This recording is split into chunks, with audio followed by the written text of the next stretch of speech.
Hi friends, ಎಲ್ಲರಿಗೂ ನಮಸ್ಕಾರ. Amit blogs and cooking ಚಾನಲ್ಗೆ ತಮ್ಮೆಲ್ಲರಿಗೂ ಸ್ವಾಗತ.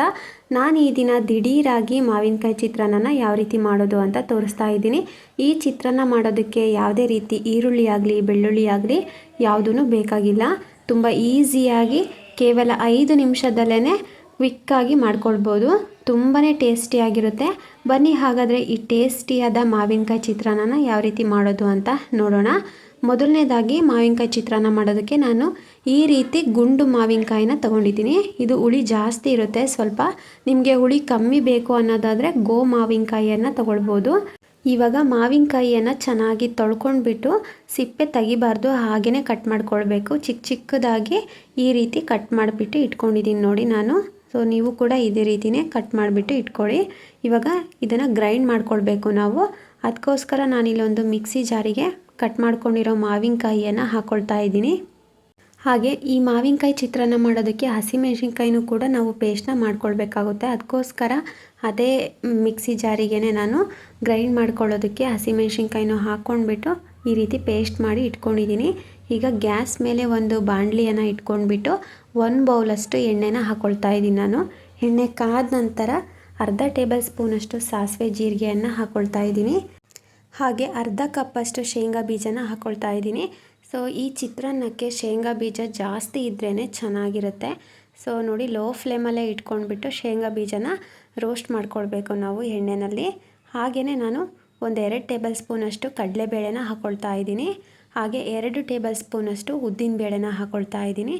ಸೊ ಇದೆಲ್ಲನೂ ಕ್ರಿಸ್ಪಿಯಾಗಿರಬೇಕು ಅಂತಂದರೆ ಲೋ ಫ್ಲೇಮಲ್ಲೇ ಇಟ್ಕೊಂಡ್ಬಿಟ್ಟು ನಾವು ಫ್ರೈ ಮಾಡ್ಕೊಳ್ಬೇಕು. ಸೊ ಲೋ ಫ್ಲೇಮಲ್ಲಿ ಇಟ್ಕೊಂಡು ಫ್ರೈ ಮಾಡಿಕೊಂಡ್ರೆ ಕ್ರಿಸ್ಪಿಯಾಗಿರುತ್ತೆ. ಇವಾಗ ಶೇಂಗಾ ಬೀಜ, ಕಡಲೆಬೇಳೆ, ಉದ್ದಿನಬೇಳೆ ಎಲ್ಲ ಚೆನ್ನಾಗಿ ಫ್ರೈ ಆದಮೇಲೆ ಹಸಿ ಕರಿಬೇವನ್ನು ಹಾಕ್ಕೊಳ್ತಾ ಇದ್ದೀನಿ. ಹಾಗೆಯೇ 3 ಬ್ಯಾಡಗಿ ಮೆಣಸಿನ್ಕಾಯಿಯನ್ನು ಮುರಿದ್ಬಿಟ್ಟು ಹಾಕ್ಕೊಳ್ತಾ ಇದ್ದೀನಿ. ಸೊ ನೋಡಿ, ಈ ರೀತಿ ಹಾಕ್ಕೊಂಡ್ಬಿಟ್ಟು ಫ್ರೈ ಮಾಡ್ಕೊಳ್ಬೇಕು.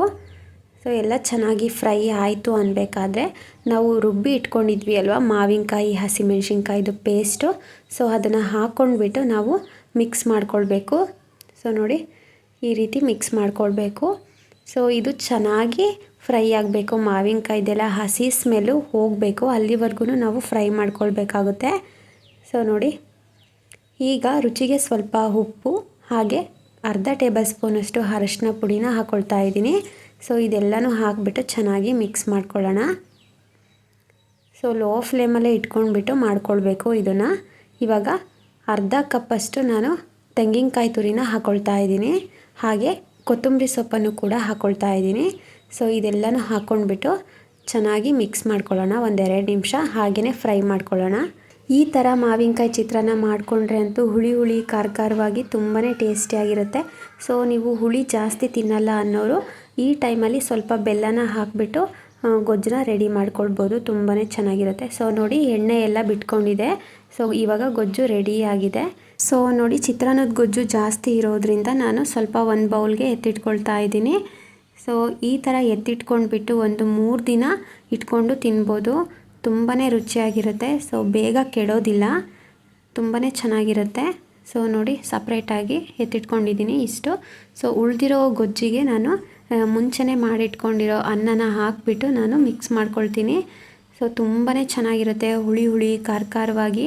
ಸೊ ಡಿಫ್ರೆಂಟಾಗಿ ಇರುತ್ತೆ ಈ ಚಿತ್ರಾನ್ನ ಅಂತೂ, ತುಂಬಾ ರುಚಿಯಾಗಿರುತ್ತೆ. ಸೊ ನೀವು ಕೂಡ ಒಂದ್ಸಲ ಈ ವಿಧಾನದಲ್ಲಿ ಮಾವಿನಕಾಯಿ ಚಿತ್ರಾನ್ನ ಮಾಡ್ಕೊಳ್ಳಿ. ತುಂಬಾ ಚೆನ್ನಾಗಿರುತ್ತೆ, ತುಂಬಾ ಇಷ್ಟಪಡ್ತಾರೆ ಎಲ್ಲರೂ. ಈ ಥರ ಮಾವಿನಕಾಯಿ ಚಿತ್ರಾನ್ನ ಮಾಡೋದಕ್ಕೆ ಜಾಸ್ತಿ ಟೈಮ್ ಕೂಡ ತಗೊಳ್ಳೋದಿಲ್ಲ. ದಿಢೀರಾಗಿ ಬೆಳಗಿನ ತಿಂಡಿಗೆ ಮಾಡ್ಕೊಳ್ಬೋದು. ತುಂಬಾ ಟೇಸ್ಟಿಯಾಗಿರುತ್ತೆ. ಸೊ ನೋಡಿ, ಎಷ್ಟು ಕಲರ್ಫುಲ್ಲಾಗಿ ಕಾಣಿಸ್ತಾ ಇದೆ ಅಂತ. ಸೊ ಇವಾಗ ನಾನೊಂದು ಪ್ಲೇಟ್ಗೆ ಸರ್ವ್ ಮಾಡ್ತಾ ಇದ್ದೀನಿ. ಈ ಚಿತ್ರಾನ್ನ ತಿನ್ನಬೇಕಾದ್ರೆ ಕ್ರಿಸ್ಪಿಯಾಗಿ ಸಿಗುತ್ತೆ. ಶೇಂಗಾ ಬೀಜ, ಕಡಲೆಬೇಳೆ, ಉದ್ದಿನಬೇಳೆ ಎಲ್ಲ. ಸೊ ಹುಳಿ ಖಾರವಾಗಿ ತುಂಬಾ ರುಚಿಯಾಗಿರುತ್ತೆ. ನೀವು ಕೂಡ ಈ ವಿಧಾನದಲ್ಲಿ ಒಂದ್ಸಲ ಟ್ರೈ ಮಾಡಿ, ತುಂಬಾ ಟೇಸ್ಟಿಯಾಗಿರುತ್ತೆ. ಸೊ ನೋಡಿದ್ರಿ ಅಲ್ವಾ ಫ್ರೆಂಡ್ಸ್, ಬೆಳಗಿನ ತಿಂಡಿಗೆ ದಿಢೀರಾಗಿ ಈ ಥರ ಮಾವಿನಕಾಯಿ ಚಿತ್ರಾನ್ನ ಮಾಡ್ಕೊಳ್ಬೋದು. ಸೊ ಜಾಸ್ತಿ ಟೈಮ್ ಕೂಡ ಹಿಡಿಯೋದಿಲ್ಲ, ಜಸ್ಟ್ 5 ನಿಮಿಷದಲ್ಲಿ ಈ ಚಿತ್ರಾನ್ನ ರೆಡಿಯಾಗುತ್ತೆ. ಇವತ್ತಿನ ಮಾವಿನಕಾಯಿ ಚಿತ್ರಾನ್ನ ರೆಸಿಪಿ ನಿಮ್ಮೆಲ್ಲರಿಗೂ ಇಷ್ಟ ಆಗಿದೆ ಅಂತ ಅಂದ್ಕೊಂಡಿದ್ದೀನಿ. ಇಷ್ಟ ಆಗಿದ್ದರೆ ಪ್ಲೀಸ್ ನನ್ನ ಚಾನಲನ್ನು ಸಬ್ಸ್ಕ್ರೈಬ್ ಮಾಡ್ಕೊಳ್ಳಿ, ಹಾಗೆ ಲೈಕ್ ಮಾಡಿ, ನಿಮ್ಮ ಫ್ಯಾಮಿಲೀಸ್ಗೆ ಫ್ರೆಂಡ್ಸ್ಗೆಲ್ಲ ಈ ವಿಡಿಯೋನ ಶೇರ್ ಮಾಡಿ. Thank you for watching.